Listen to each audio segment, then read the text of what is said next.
বকেয়া বেতনের দাবিতে গার্মেন্টস শ্রমিক যারা রয়েছেন তারা বেশ কিছুদিন যাবত আন্দোলন করছেন শ্রম ভবনের সামনে, এবং সেখান থেকে আজকে তারা তাদের কর্মসূচি ছিল মার্চ ফর যমুনা, এবং সেই কর্মসূচি পালনের জন্য এই শ্রম ভবনের সামনে থেকে কিছুক্ষণ আগে তারা একটি মিছিল নিয়ে যমুনার সামনে অভিমুখে কাকরাইল মসজিদের সামনে অবস্থান করেন, এবং তারপরে কিন্তু মুষলধারে দীর্ঘ সময় বৃষ্টি হয় এবং এখনও বৃষ্টি পড়ছে, এবং পুরো বৃষ্টিতেই তারা আন্দোলনকারী যারা রয়েছেন তারা কিন্তু ভিজে গিয়েছেন এবং ভিজে তারা টানা স্লোগান দিচ্ছেন। এই দৃশ্য আমরা এখন দেখতে পাচ্ছি যে অনেকেই ছাতা নিয়ে, অনেকেই কিন্তু আমরা দেখেছি যে বৃষ্টির মতো ভিজিয়ে রয়েছে বেশিরভাগ মানুষ, এবং এছাড়াও অনেকেই আশেপাশে বিভিন্ন জায়গায় অবস্থান নিয়েছেন।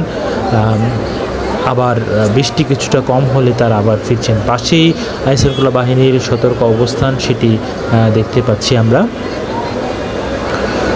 তারা এদের মধ্যে অনেকেই কিন্তু 3-4 মাস যাবৎ তাদের বকেয়া বেতন রয়েছেন, এবং সেটি আসলেই পাওয়ার দাবিতেই তারা এই আন্দোলন করছেন।